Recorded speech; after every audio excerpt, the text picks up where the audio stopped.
ٹھیک اسی وقت وفات دے گا، نہ تو اس سے ایک لمحہ پہلے ہو سکتا ہے نہ ایک لمحہ بعد میں ہو سکتا ہے، ٹھیک وقت۔ اس لیے ہمیشہ اپنی موت کے لیے تیار رہنا چاہیے کہ کب بڑی موت کا فرشتہ آ جائے اور ہمیں اللہ کی بارگاہ میں جانا پڑے، اس لیے ہمیشہ ہمیں اس کے لیے تیار رہنا چاہیے۔ اور بزرگوں نے ہمیں ایک دوسرا بھی راستہ بتایا کہ اگر انسان دنیا میں اعمال پورے طور سے نہیں کر سکا تو بھی اس کا راستہ ایک مثال ثواب۔ مسلم شریف کی حدیث پاک ہے، نبی کونین صلی اللہ علیہ وسلم ارشاد فرماتے ہیں کہ جب انسان دنیا سے چلا جاتا ہے اس کا عمل منقطع ہو جاتا ہے، یعنی اب کوئی عمل وہ نہیں کر سکتا سوائے 3 چیزیں، صدقہ جاریہ یا پھر کوئی عمل چھوڑ کے گیا، یعنی صدقہ جاریہ کا مطلب مدرسہ بنوا دیا، مسجد بنوا دیا، یا مسجد بن رہی تھی یا مدرسہ بن رہا تھا اس میں کچھ دے دیا، یا کوئی چھوٹی سی کتاب ہی دے دیا، تو جب تک مدرسہ رہے گا، مسجد رہے گی، اس میں نماز ہوتی رہے گی، تعلیم ہوتی رہے گی، اور جب تک کتاب رہے گی، کتاب سے بچے پڑھتے رہیں گے، تب تک اس انسان کے نام اعمال میں ثواب لکھا جاتا رہے گا جس کی طرف سے دیا گیا۔ اور علم چھوڑ دیا اس سے لوگ فائدہ حاصل کریں، آپ حضرات خاموشی کا ماحول بنائیں، ڈسٹرب کر رہے ہیں۔ علم دین چھوڑ کر کے گیا جس سے لوگ فائدہ حاصل کر رہے ہیں، تو جب تک وہ کتاب رہے گی، علم دین جب تک اس کتاب کا علم لوگوں کے سینوں میں رہے گا، اللہ تبارک و تعالیٰ اس کے بدلے میں اللہ تعالیٰ نام اعمال میں نیکیاں لکھتا رہے گا۔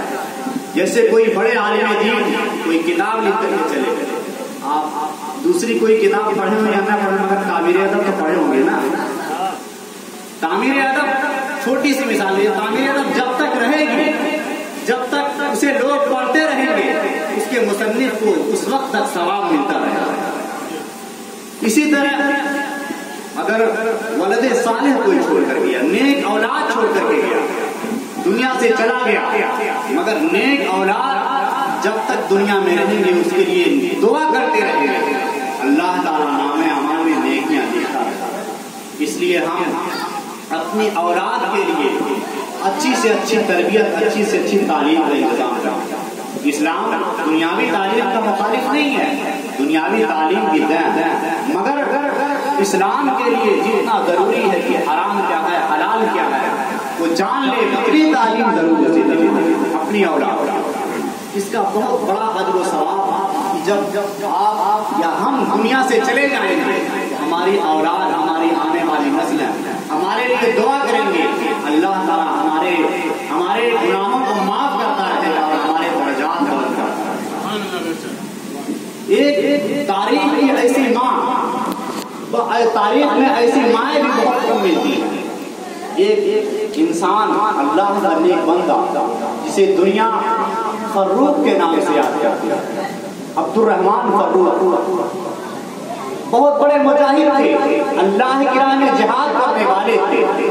انہوں نے اپنی بیوی کو 30,000 دینار دے کر کے کہا کہ میں جہاد کے لیے جا رہا ہوں، پتہ نہیں میں واپس آؤں گا کہ نہیں واپس آؤں گا، اور آؤں گا تو کب واپس آؤں گا مجھے معلوم نہیں، اس لیے میں اتنے دینار دے کر کے جا رہا ہوں، اسے اپنی ضروریات کے لیے خرچ کرنا، فالتو خرچ مت کرنا، اسے اپنی ضروریات کے لیے سنبھال کر کے رکھنا۔ وہ انسان گیا اور جہاد میں اتنا زیادہ مضبوط ہوئے حضرت عبد الرحمن فروخ کہ 27 سال کے بعد مدینہ واپس آئے۔ 27 سال کے بعد جب آتے ہیں، ہاتھ میں نیزہ ہے، گھوڑے پر سوار ہے، گھوڑے سے اترتے ہیں، نیزے سے دروازے پر مارتے ہیں، دروازہ کھل جاتا ہے اور ایک نوجوان گھر کے باہر سے نکلتا ہے اور کہتا ہے یا عدو اللہ تحمل علی بیتی، اے اللہ کا دشمن، کیا تو میرے گھر پر حملہ کرنا چاہتا ہے؟ حضرت عبد الرحمن فروخ نے کہا اے اللہ کا دشمن، تو میرے گھر کے اندر کیا کر رہا ہے؟ میری بیوی کے پاس جا کر کے کیا کر رہا ہے؟ گئے تھے جوانی میں، آتے ہیں بڑھاپے میں، کون پہچان رہا؟ آپس میں بحث و مباحثہ ہونے لگا۔ اندر سے نکلنے والا نوجوان کہہ رہا ہے یہ میرا گھر ہے، میں جس طرح چاہوں رہوں، اور اندر رہنے والی میری ماں ہے، میں کیوں نہیں اپنے ماں کے پاس جا سکتا؟ کہا ایسا کیس کیسے ہو سکتا ہے، یہ تو میرا گھر ہے، کیسے تم میرے گھر کے اندر چلے گئے؟ یہ تمہاری ماں نہیں میری بیوی کے اندر رہنے والے۔ کہا ایسے اس طرح سے بس تو مباحثہ ہو رہا تھا، مدینے کے ارد گرد کے لوگ بھی جمع ہو گئے۔ حضرت اپنے وقت کے بہت بڑے امام حضرت امام مالک بھی تشریف لائے اور فرماتے ہیں اس انسان کو بادشاہ کے یہاں لے کے جانا پڑے گا، ایسے نہیں مانے گا، یہ لگتا ہے تمہارے گھر کے اندر جانے کی کوشش کر رہی، اسے بادشاہ کے یہاں لے جانا پڑے گا۔ جب اس طرح سے بات آئی انہوں نے کہا آپ لوگ مجھے پہچانتے نہیں ہیں، میں عبد الرحمان فاروق ہوں، یہ میرا گھر ہے، اس کے اندر میری بیوی رہی ہے۔ جب اتنا سننا تھا گھر کے اندر رہنے والی ماں نے سنا اور فوراً باہر چلی آئی، اپنے بیٹے کو مخاطب کر کے کہا اے میرے پیارے بیٹے تو اپنے باپ سے مت پوچھو، یہ آنے والا انسان کوئی عام انسان نہیں ہے، یہ تمہارا باپ عبد الرحمان فاروق ہے۔ اتنا سننا تھا، دونوں باپ بیٹے آپس میں گلے لگے رونے لگے ہیں اور پھر اندر جاتے ہیں۔ اندر جانے کے بعد اس حضرت عبد الرحمان فاروق نے پوچھا میں نے تمہیں 30,000 دینار دے کر کے گیا تھا، حاصل کو کیا ہوا اس کے تم نے کہاں خرچ کیا؟ کہا اے میرے سرکار آپ آرام کیجئے، کھانا وغیرہ کھائیے، آپ کا مال بہت حفاظت سے میں نے رکھا ہے، آپ کا مال بہت زیادہ محفوظ ہے، آپ کا مال برباد نہیں ہوا۔ کھانا کھائے آرام کرنے لگے، ادھر نماز کا وقت ہو گیا۔ حضرت آپ کے بیٹے امام ربیعہ مسجد کی طرف چلے جاتے ہیں، حضرت عبد الرحمان فاروق ابھی آرام کر رہے ہیں، اذان ہو گئی۔ انہوں نے کہا، بیوی نے کہا اے میرے پیارے شوہر آپ جائیے نماز پڑھ کے آئیے۔ نماز پڑھنے کے لیے جب جاتے ہیں، نماز ہو چکی ہے، نماز کے بعد ایک نوجوان مسجد کے اندر درس حدیث دے رہا ہے اور اس درس حدیث میں بڑے امام مالک جیسا انسان ان کے سامنے علم حدیث حاصل کر رہا ہے، یعنی بڑے علماء، مدینے کے بڑے علماء اس نوجوان کے سامنے علم دین حاصل کر رہے ہیں اور دوری پر تھے۔ حضرت عبد الرحمان نوجوان کو دیکھتے ہیں، دوری پر تھے، پہچان نہیں پائے۔ پوچھا یہ کون ہے؟ کہا اس وقت کے مدینے کے سب سے بڑے عالم امام ربیعہ ہیں، ان کے باپ کا نام فاروق ہے، وہ جہاد کے میدان میں گئے ابھی تک واپس نہیں آئے۔ اتنا سننا تھا، آنکھوں سے آنسو جاری ہو جاتے ہیں اور فرماتے ہیں کہ میری اللہ تعالیٰ میری بیوی کو تو بلند مقام عطا فرمائے کہ اس نے میرے اور میرے بیٹے کی اتنی اچھی تربیت کی جس کے بارے میں میں سوچ نہیں سکتا۔ لوگوں نے بتایا اس وقت یہ ایسے عالم دین ہیں کہ مدینے میں ان کی مثال نہیں ملتی ہے۔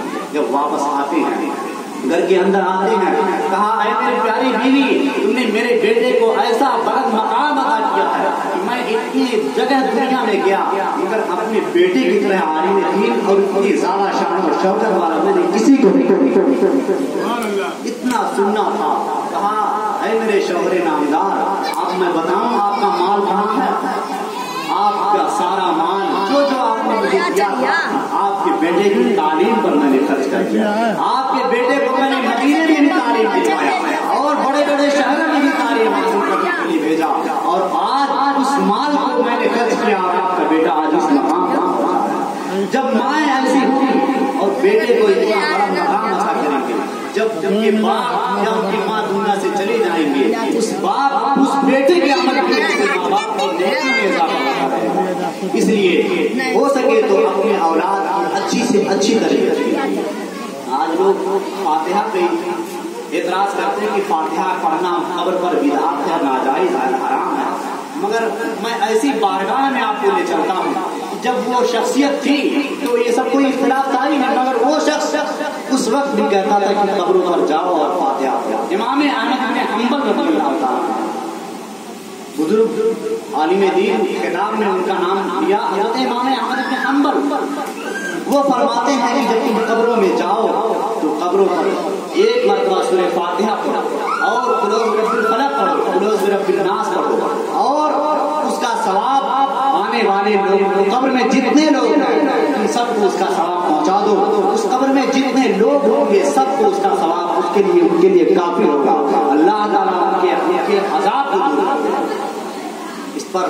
اور حدیث پاک میں بھی ہے، حضرت مولا علی شیر خدا رضی اللہ تعالیٰ عنہ روایت کرتے ہیں کہ نبی کونین صلی اللہ علیہ وسلم ایک مرتبہ قبرستان سے گزر رہے تھے. آپ فرماتے ہیں کہ اس قبرستان میں دو لوگ ہیں, قبرستان کے اندر دونوں لوگوں کو عذاب ہو رہا ہے اور کوئی کسی بڑے کام کی وجہ سے نہیں عذاب ہو رہا ہے. یعنی وہ دنیا میں لوگ اسے بہت برا کام نہیں سمجھتے ہیں, مگر قبر میں بہت سخت عذاب ہو رہا ہے. ایک شخص پیشاب کے چھینٹوں سے نہیں بچتا تھا اور ایک شخص غلطخوری کرتا تھا. اللہ تعالیٰ اس کی وجہ سے انہیں عذاب میں مبتلا کیے ہوئے ہے, عذاب ہی نہ ہو رہا ہے. اللہ کے رسول فرماتے ہیں جاؤ ہری ٹہنی لے کر کے آؤ.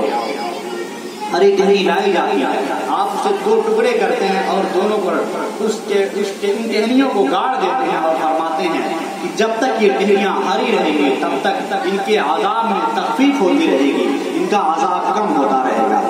اللہ تعالیٰ ان کے درجات میں بلند کرتا ہے. اس سے ثابت ہوا کہ اگر ہری ٹہنیاں عذاب کو دور کر سکتی ہیں تو ایک بندے مومن کا قرآن پڑھنا کیا عذاب دور نہیں کر سکتا؟ امام احمد بن حنبل رضی اللہ تعالیٰ عنہ خود فرماتے ہیں, آج سے 1100 سال پہلے امام احمد بن حنبل فرما رہے ہیں کہ جب تم قبروں پر جاؤ تو ایصال ثواب قرآن پڑھو اور اس کا ثواب پہنچا دو. حضرت انس رضی اللہ تعالیٰ عنہ فرماتے ہیں, صحابی فرماتے ہیں کہ جب تم قبروں پر جاؤ تو اگر تم آیت الکرسی پڑھ کر کے قبرستان کے لوگوں پر ایصال ثواب کر دو, اگر اس قبر میں کتنے بھی زیادہ لوگ ہو, چاہے جتنے زیادہ لوگ, سب کے لیے اس کا ثواب کافی ہو جائے گا. اور اللہ تعالیٰ اس کی برکت سے ہر ایک کی قبر میں 40 نور عطا فرمائے گا اور قبر کو حتی الامکان اور جہاں تک نظر جاتی ہے اللہ تعالیٰ اسے قبر کو کشادہ کرتا ہے. ایک انسان کی دعا میں اللہ تعالیٰ نے بہت بڑی برکت رکھی ہے. ایک حضرت امام حسن بصری رضی اللہ تعالیٰ عنہ کی خدمت میں ایک عورت حاضر ہوتی ہے اور عرض کرتی ہے, حضور کہ میری بیٹی جب سے دنیا سے گئی ہے میں اپنی بیٹی کو خواب میں دیکھنا چاہتی ہوں, میری بیٹی کس حالت میں ہے, مگر میری بیٹی مجھے نظر نہیں آتی. کوئی ایسا عمل بتا دیجیے کہ تاکہ میں اپنی بیٹی کو خواب میں دیکھ لوں میری بیٹی کیسی ہے. تو حضرت حسن بصری رضی اللہ تعالیٰ عنہ ایک عمل بتاتے ہیں. غالباً درود پڑھنے کے لیے فرمائے کہ 3 مرتبہ درود پڑھو یا کسی خاص نماز کا طریقہ بتایا. روایتیں مختلف ہیں نماز پڑھنے کا, یعنی جو بھی عمل بتایا وہ عورت پڑھ کر کے سو گئی, وہ عمل کر کے سو گئی. خواب میں اپنی بیٹی کو دیکھتی ہے کہ اس عورت اس بیٹی کو اللہ تعالیٰ کے سخت عذاب میں اللہ تعالیٰ کے فرشتوں نے گھیر رکھا ہے. اس بیٹی کے ہاتھ اور پاؤں زنجیر میں بندھے ہوئے ہیں اور جسم تارکول سے بالکل لپٹا ہوا, جس میں تارکول لپٹے ہوئے ہیں. ہماری انگلی میں سے تھوڑا سا گرم تارکول نہ جائے تو تڑپ جاتا ہے. تارکول سمجھتے نہیں سمجھتے, جو سڑک جب پکی ہوتی ہے تو جو کالا کالا جس کو چوہا ہمارا ڈامر تارکول میں لپٹی ہوئی ہے, ڈامر میں لپٹی ہوئی ہے اور پریشان حال ہے اور رو رہی ہے, چیخ و پکار کر رہی, چلا رہی ہے, پریشان ہے. وہ عورت صبح حاضر ہوتی ہے حضرت امام حسن بصری رضی اللہ تعالیٰ عنہ کی بارگاہ میں اور عرض کرتی ہے, حضور میں نے آج رات میں اپنی بیٹی کو دیکھا, میری بیٹی بہت سخت حالت میں, اس کو بہت سخت عذاب ہو رہا ہے. اللہ تعالیٰ کی بارگاہ میں آپ دعا فرما دیجیے کہ اللہ تعالیٰ اس سے عذاب دور کر دے. حضرت امام حسن بصری رضی اللہ تعالیٰ عنہ اتنا سنتے ہیں آپ غمگین ہو جاتے ہیں. آپ پھر اس کے بعد جب رات میں آپ سوتے ہیں, دوسری رات جب سوتے ہیں کیا دیکھتے ہیں کہ وہ لڑکی جس کے بارے میں اس کی ماں نے بتایا تھا کہ وہ سخت عذاب میں گرفتار ہے, اللہ تعالیٰ کے عذاب نے اسے گھیر رکھا ہے, وہ آج جنت کی وادیوں میں سیر کر رہی ہے, وہ لڑکی خوشحال ہے. حضرت امام حسن بصری نے بھی دعا نہیں کی تھی مگر اس سے پہلے اس کی حالت بدل چکی ہے, اس کی حالت تبدیل ہو چکی ہے. حضرت امام حسن بصری رضی اللہ تعالیٰ عنہ اس لڑکی کو دیکھتے ہیں, فرماتے ہیں کہ تو کون ہے, کون ہے, کیا نام ہے تمہارا؟ کہا آپ نے مجھے پہچانا نہیں, میں وہی ہوں جس کی ماں کل آپ کے پاس دعا کروانے کے لیے آئی تھی, وہی میں ہوں. اللہ تعالیٰ نے میرے عذاب کو دور کر دیا. حضرت امام حسن بصری فرماتے ہیں کیسے اللہ تعالیٰ نے کیسے تم پر اتنا بڑا کرم فرمایا. کہا کہ آج رات ایک اللہ کا نیک بندہ قبرستان کے پاس سے گزرا اور اور درود شریف پڑھ کر کے قبر کے لوگوں پر اس نے ایصال ثواب کر دیا. اس درود شریف کی برکت اور اس دعا کی برکت کی وجہ سے اللہ تعالیٰ نے ہمارے عذاب کو دور فرما دیا. اس طرح سے بہت سارے نعرے رسالت، جشن عید میلاد النبی، علماء کرام، اس طرح سے بہت سارے واقعات ہیں. ایک واقعہ حضرت حسن بصری رضی اللہ تعالیٰ عنہ، ایک شخص کو خواب میں دیکھتے ہیں، وہ بھی عذاب میں گرفتار ہے. دوسرے دن جب دیکھتے ہیں وہ شخص اللہ تعالیٰ کا خاص فضل اس پر نازل ہوا ہے، وہ شخص سے عذاب کو دور کر دیا گیا، جنت کی وادیوں میں سیر کر رہا ہے. پوچھا گیا آخر کیا معاملہ ہے، تمہارا عذاب کیسے دور ہو گیا؟ فرمایا کہ ایک شخص دعا کرنے والا قبرستان کے پاس سے گزرا اور اللہ کی بارگاہ میں دعا کی، اس کی برکت سے اللہ تعالیٰ نے میری قبر کو، میرے عذاب کو دور فرما دیا. اس سے ثابت ہوتا ہے کہ اللہ تعالیٰ نیک بندوں کی دعاؤں کو سنتا ہے اور ان کی برکت کی وجہ سے، ان کے برکت سے قبر کے اندر رہنے والے مرحومین کے عذاب کو بھی دور فرما دیتا ہے. ایک اپنے وقت کے بہت بڑے عالم دین تابعین حضرت حارث بن نبہان رضی اللہ تعالیٰ عنہ، ان کا معمول تھا کہ روزانہ قبرستان پر جایا کرتے تھے اور قبروں میں گھنٹوں ٹھہرتے تھے اور ان کے لیے ایصال ثواب کرتے تھے، دعائیں کرتے تھے، موت کو یاد کرتے تھے. تو ایک مرتبہ ایسا ہوا کہ ایک قبر تھوڑی سی اونچی تھی، قبر کے پاس جا کر کے اس کے سرحان قبر کے پاس سو گئے. آپ سوتے ہیں، لیٹتے ہیں، نیند آ جاتی ہے. نیند جب آتی ہے تو کیا کان میں آواز سنائی دیتی ہے، اس قبر کے اندر ہتھوڑے سے شخص کو مارا جا رہا ہے اور انسان چلا رہا ہے، چیخ رہا ہے، چلا رہا ہے اور کہہ رہا ہے کہ اے کاش دنیا والے میری حالت جان لیتے تو دنیا میں کبھی گناہ نہ کرتے. اے کاش اللہ تعالیٰ مجھے دوبارہ دنیا میں بھیج دیتا، میں نیک اعمال کر کے اپنے گناہوں کا کفارہ ادا کر دیتا.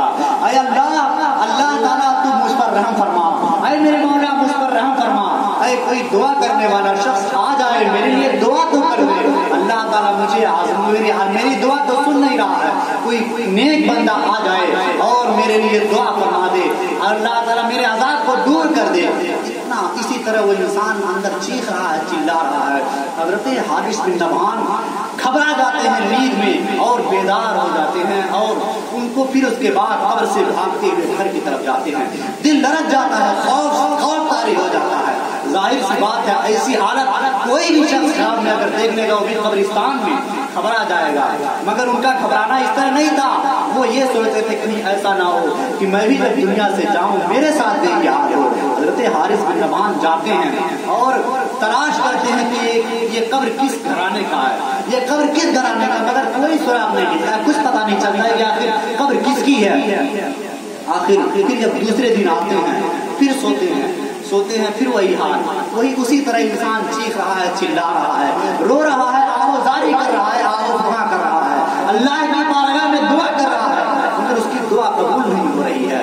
پھر تیسرے دن آئے، تیسرے دن بھی یہی حال، وہ اندر چلا رہا ہے، چیخ رہا ہے. آپ بیدار ہو جاتے ہیں. جب خواب سے بیدار ہوتے ہیں تو کیا دیکھتے ہیں کہ دو لڑکیاں آ رہی ہیں قبرستان کی طرف. جب دو لڑکیوں کے آنے کی آہٹ جب سنتے ہیں حضرت حارث بن، اندھیرا تھا، تاریکی تھی، اٹھتے ہیں دھیرے سے، بس واقعہ مکمل کر دوں. اٹھتے ہیں اور اٹھنے کے بعد درخت کے پاس جا کر کے چھپ جاتے ہیں اور دیکھتے ہیں کہ دیکھیں گے لڑکیاں کیا کرتی ہیں. حضرت حارث بن نبہان سارا منظر دیکھ رہے ہیں. وہ دونوں لڑکیاں حاضر ہوتی ہیں اور آ کر کے عرض کرتی ہیں اے میرے ابو جان، آپ تو ہمیں چھوڑ کر کے چلے آئے مگر آپ نہیں جانتے کہ دنیا والوں نے میرے ساتھ کیا کیا، دنیا والوں نے میرے ساتھ کیا کیا. آپ جس پیار سے میرے سر پہ دوپٹہ رکھتے تھے مگر دنیا والوں نے مجھ پر بہت ظلم کیا، آپ دوپٹے کو چھین لیا اور آپ جو ہمارے لیے سارا مال چھوڑ کر کے آئے تھے سارا مال دنیا والوں نے لوٹ لیا، سارا مال لوٹ لیا اور آج ہم بہت زیادہ پریشان ہیں. اے میرے والدین محترم، آخر ہم کیا کریں، آج ہمارے پاس کوئی سبب نہیں ہے. اتنا سننا تھا. حضرت حارث بن نبہان رضی اللہ تعالیٰ عنہ کو جب پتا چل جاتا ہے یہ کوئی لڑکیاں کوئی اور نہیں ہے، رہنے والے قبرستان میں سونے والے انسان کی بیٹیاں ہیں. آپ قریب جاتے ہیں اور فرماتے ہیں یہ تمہارے باپ کی قبر ہے؟ کہا ہاں یہ ہمارے باپ کی قبر ہے۔ فرمایا تمہارے باپ کی دنیا میں کیسے تھے؟ آخر تمہارے باپ کو کیوں عذاب دیا جا رہا ہے قبر میں؟ انہوں نے کہا میرے باپ تو بہت نیک انسان تھے، برے انسان نہیں تھے، مگر کہا تھا آپ کے باپ کو عذاب ہو رہا ہے۔ بیٹیوں نے اسی وقت قسم کھایا کہ اے میرے مولا جب تک تو میرے باپ کے قبر کو سے عذاب کو دور نہیں فرما دے گا تب تک ہم گھر سے باہر نہیں نکلیں گے اور کبھی دوپٹے نہیں اوڑھیں گے اور کبھی کھانا نہیں کھائیں گے۔ یہ دعا اور اللہ کی بارگاہ میں دعا کرنے لگتی ہیں بیٹیاں، دعا کرنے لگتی ہیں۔ اور پھر جب حضرت حارث بن نعمان چوتھی رات جب جاتے ہیں، جب وہاں قبر کے پاس سو جاتے ہیں، قبر کے پاس جب سوتے ہیں تو کیا دیکھتے ہیں؟ قبر کی حالت بدلی ہوئی ہے۔